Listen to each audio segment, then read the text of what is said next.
بين الكابتن محمود الخطيب والسيد ياسين منصور والكابتن سيد عبد الحفيظ لوضع الرتوش الأخيرة على كل ما يخص الموسم الجديد للنادي الأهلي في كرة القدم. من بدري اهو الدنيا بتجهز من بدري جدا. النهارده هيتكلموا في قصة المدرب ويحسموها، وقلت لكم حتى الآن الحظوظ أكبر وأوفر لمدرب غير أوروبي.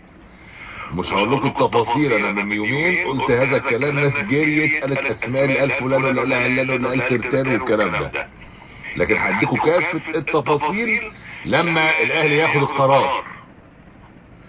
انما المدرب غير اوروبي. النهارده كمان سر هيتم مناقشه كل التفاصيل والاخبار والكواليس الخاصة بزيادة او فكرة زيادة عدد الاندية المشاركة في دوري ابطال افريقيا ما سيطلق عليهم الدول الكبرى في كرة القدم الافريقية، اللي هو المقترح اللي عمال يظهر ويختفي ويظهر ويختفي ويظهر ويختفي في الكاف، ان يبقى فيه على الاقل 4 دول، وبعدين في ناس قالت دولتين، وفي ناس قالت 6 دول، يزودوا عدد المشاركين فيهم في البطولات الافريقيه للانديه على قرار كده. اوروبا اكتر 2 مصنفين في اوروبا بيشاركوا ب5 انديه، وبعدين ب4 انديه، وبعدين 3 انديه، وهكذا.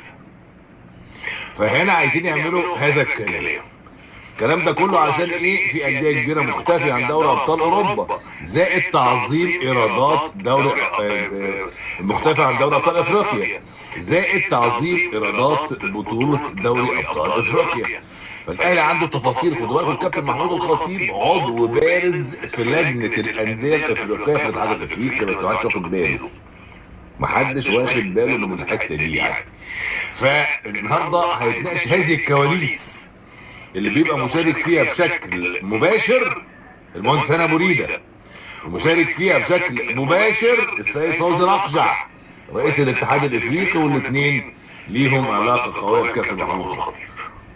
هل فعلا هنتفاجئ بقرار زياده عدد الانديه اللي هتشارك في دوري ابطال افريقيا؟ يا نهار كبسه، ده هتلاقي والله العظيم هتبص تلاقي بوم.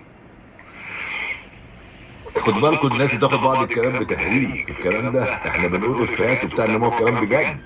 يعني هذه افكار يعني بتخترق كواليس وجدران الاتحاد الافريقي لكرة القدم. كمان النهارده النادي الاهلي هيناقش الجهاز المعاون للمدير الفني الجديد، وهيبقى فيه المفترض الراجل هيجيب جهاز كامل اجنبي، لكن هيكون في شخص او مدرب مصري، وفي محاولات لاستعاده الكابتن سامي قمصان مره اخرى اللي بينجح جدا جدا جدا سنين طويله في هذا المكان.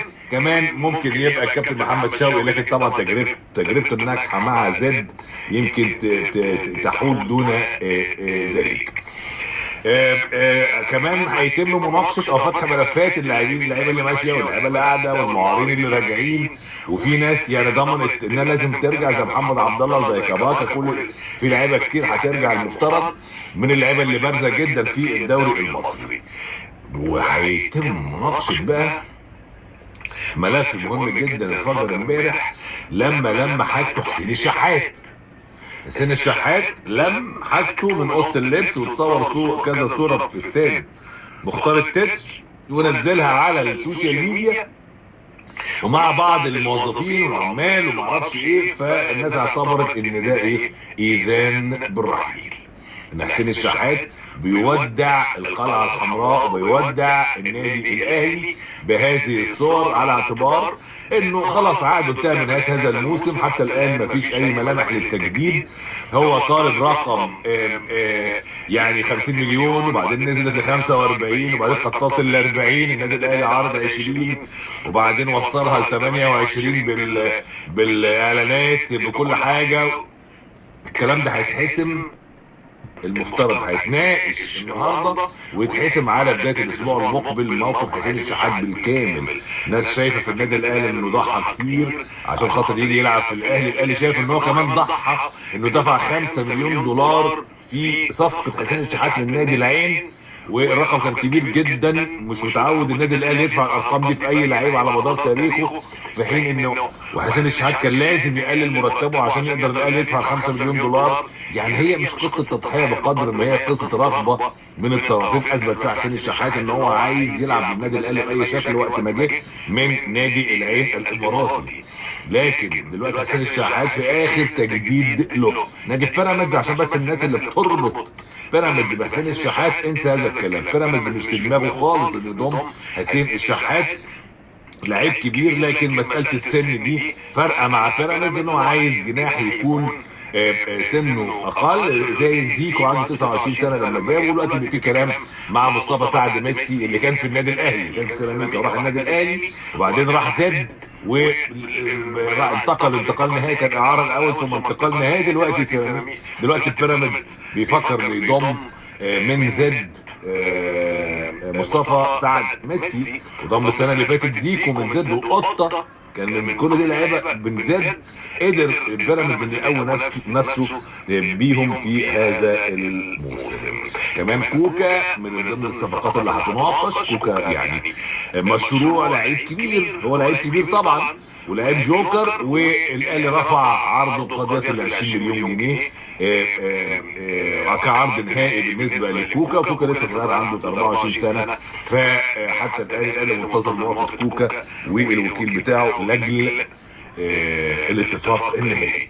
فكره في الزمالك ظهرت فجاه بعد زيرو.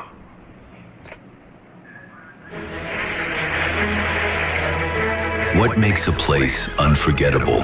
Is it the sea, the people, the experience, or is it the feeling that something here exists nowhere else?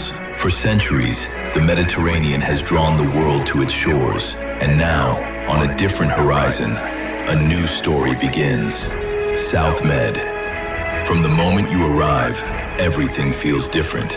How can nature and design move together so seamlessly?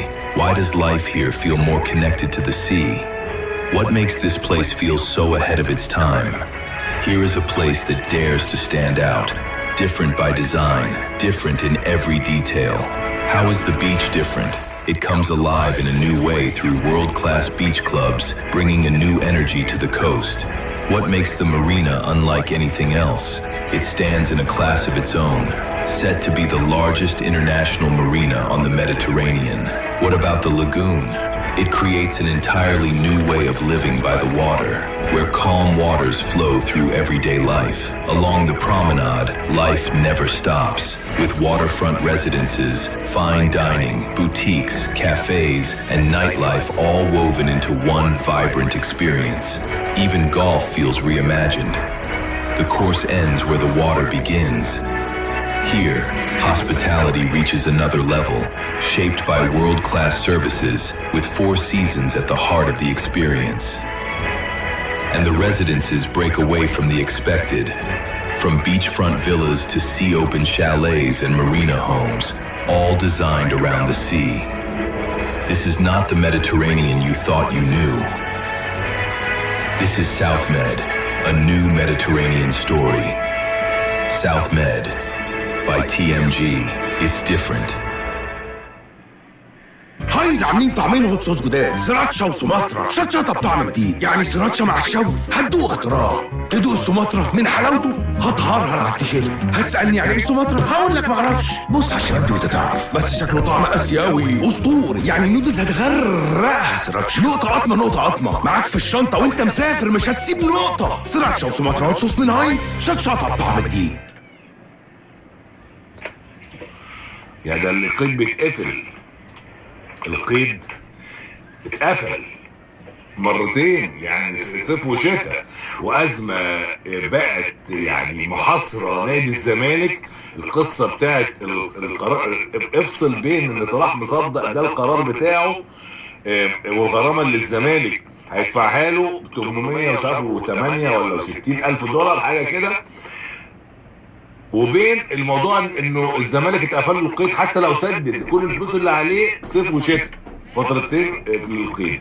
افصل بين صلاح مصدق كعقوبه، هو حظ المصدق ان هو العقوبه دي هي اللي الفيفا اعتبرها مكمله لفكره تخاذل الزمالك في ابرام العقود، وانه بيفسخ العقود بدون اسباب عادله. كانت على